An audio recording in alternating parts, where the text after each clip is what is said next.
গত ১৬ বছরে যে ছাত্র রাজনীতির ক্যাম্পাসগুলোতে ইতিহাস, আমাদের আবরার হত্যাকাণ্ড ঘটেছে ক্যাম্পাসে ক্যাম্পাসে, আপনাদের নেতাকর্মীদের উপরে অনেক হামলা হয়েছে, ক্যাম্পাসে শিবির ব্লেম দিয়ে সাধারণ শিক্ষার্থীদের উপরে হামলা হয়েছে।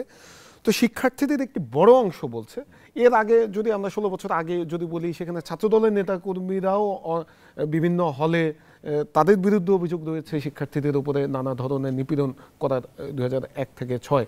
শিক্ষার্থীদের একটি বড় অংশ এই অবস্থায় যেটি বলছে যে বিশ্ববিদ্যালয়গুলোতে তারা লেজুর ভিত্তিক ছাত্র রাজনীতি চায় না, তারা ছাত্র সংসদ কার্যকর দেখতে চায়। আপনি ছাত্রদলের সভাপতি, এবং এই ছাত্র রাজনীতির যদি নেগেটিভ প্রভাব বলি, সেটা অনেকাংশই কিন্তু আপনাদের নেতাকর্মীরাও ভোগ করেছে। তারা পরীক্ষা দিতে পারেনি, আমি নিজে দেখেছি বিশ্ববিদ্যালয় ক্যাম্পাসে ঠিকভাবে পরীক্ষা দিতে পারেনি, হলে থাকতে পারেনি নিয়মিত শিক্ষার্থীরা। তাহলে আপনারা কেন এই ছাত্র রাজনীতির পক্ষে? যেভাবে অবৈধ খুনি হাসিনা ১৫.৫ বছর আপনি এই একটি ভোট চুরির কালচার প্রতিষ্ঠা করেছিল, সেটি শুধুমাত্র যে জাতীয় সংসদ নির্বাচন সেটা নেই, কিন্তু আপনি মেয়র ইলেকশন বলেন, আপনি জেলা, আপনি উপজেলা পর্যায়ে যতগুলো নির্বাচন, উপজেলা পরিষদের নির্বাচন, পৌরসভা নির্বাচন, ইউনিয়ন পরিষদ, অর্থাৎ এই রাষ্ট্রকে যারা পরিচালিত করবে তাদের সবাই ছিল ভোট চুরের একটা ভাগিদার, এবং তারা এইভাবে একটি রাষ্ট্র ব্যবস্থা কায়েম করেছিল ফ্যাসিস্টদের, এবং তারা এটা কিন্তু মিডিয়াতে আবার প্রচার করতো যেন তাদের জনগণের ভোটে নির্বাচিত। তো এখন আপনি লক্ষ্য করে দেখুন, এই ১৫.৫ বছরে কিন্তু যে প্রেক্ষাপটের উপর দাঁড়িয়ে এই বৈষম্যবিরোধী ছাত্র আন্দোলনের এই আন্দোলন সফল হয়েছে, সেই প্রেক্ষাপটটা কি? সেই প্রেক্ষাপট ১৫.৫ বছরের এই জাতীয়তাবাদী দল বিএনপি তথা জাতীয়তাবাদী ছাত্র দলের অকুতোভয় চিত্তে রাজপথে লড়াই সংগ্রাম। আমরা আমাদের বিগত এই ১৫.৫ বছরে শত শত নেতাকর্মী গুম এবং খুনের শিকার হয়েছে, হাজার হাজার নেতাকর্মী পঙ্গুত্ব বরণ করেছে।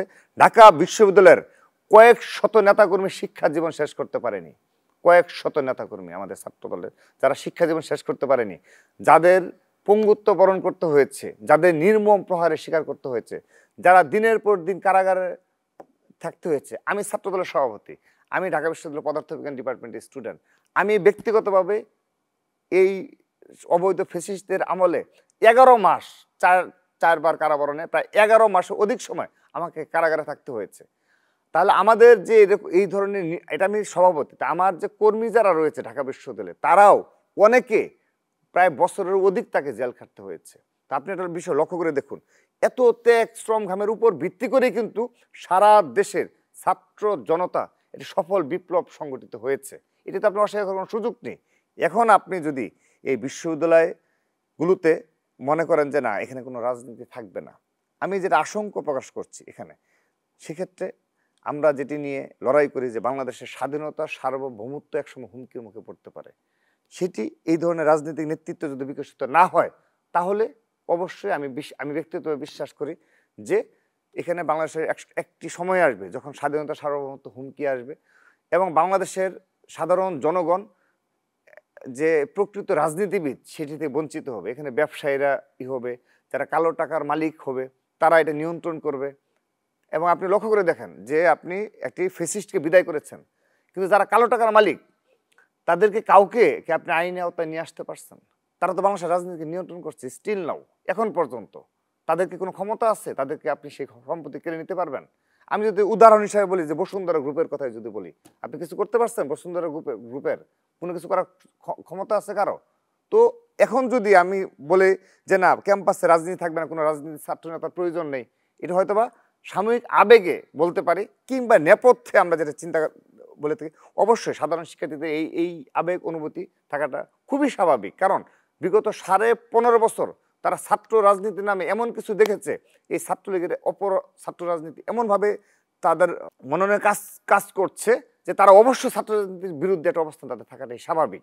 তারা ভাবে যে সরকারি দলের এই ছাত্র রাজনীতি মানেই হলো এই ধরনের সন্ত্রাস, এই ধরনের চাঁদাবাজ, এই ধরনের দখলদার হল দখল করবে, নির্মম প্রহার করা হবে, মৃত্যু হতে পারে। তো এগুলো তারা দেখে এসেছে।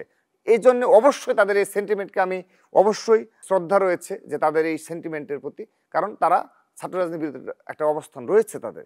কিন্তু এর নেপথ্যে যারা ছাত্রলীগের যারা সাবেক পদধারী নেতৃত্ব ছিল, যারা বিভিন্ন অপকর্মে লিপ্ত ছিল, এখন তারা যদি ক্যাম্পাসে ছাত্র রাজনীতি না থাকে, তাদের জন্য সুবিধা যে ক্যাম্পাসে তারা অবাধভাবে আবার সুসংগঠিত হতে পারবে এবং ভবিষ্যতে যদি কখনো এই আওয়ামী লীগ কিংবা কোনো একটা নামে বেনামে কিংবা এই দেশ বিরোধী কোনো চক্রান্ত যদি সামনে চলে আসে, তারা সেখানে সক্রিয়ভাবে ঢাকা বিশ্ববিদ্যালয়ে অংশগ্রহণ করবে। এই প্রক্রিয়ায় তারা অবশ্যই জড়িত রয়েছে বলে আমাদের কাছে প্রমাণ রয়েছে।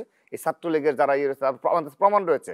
শুধু তাই নয়, এর নেপথ্যে কোনো গোপন কোনো সংগঠনের কার্যক্রম রয়েছে, যারা প্রকাশ্য ছাত্র রাজনীতিতে কখনোই অভ্যস্ত ছিল না, যারা বাংলাদেশের স্বাধীনতা সার্বভৌমত্বে বিশ্বাস করে না, এবং যারা মুক্তিযুদ্ধের চেতনা বিরোধী একটা শক্তি হিসাবেই সাধারণ শিক্ষার্থীদের কাছে প্রচলিত। এরকম নানাবিধ শক্তি এখন এখানে ভর করছে।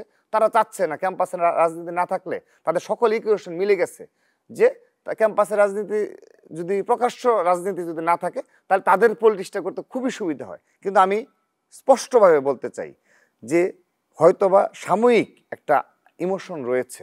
আমি ব্যক্তিগতভাবে এবং আমার সংগঠন ছাত্রদল মনে করে যে অবশ্যই এই বাংলাদেশে আর কখনো গেস্ট রুম কালচার থাকা উচিত না, গণরুম কালচার থাকা উচিত না। আমরা সেটি রুট ম্যাপের মাধ্যমে ঘোষণা করব। গেস্ট রুম কালচার আর কখনো ফিরে আসবে না।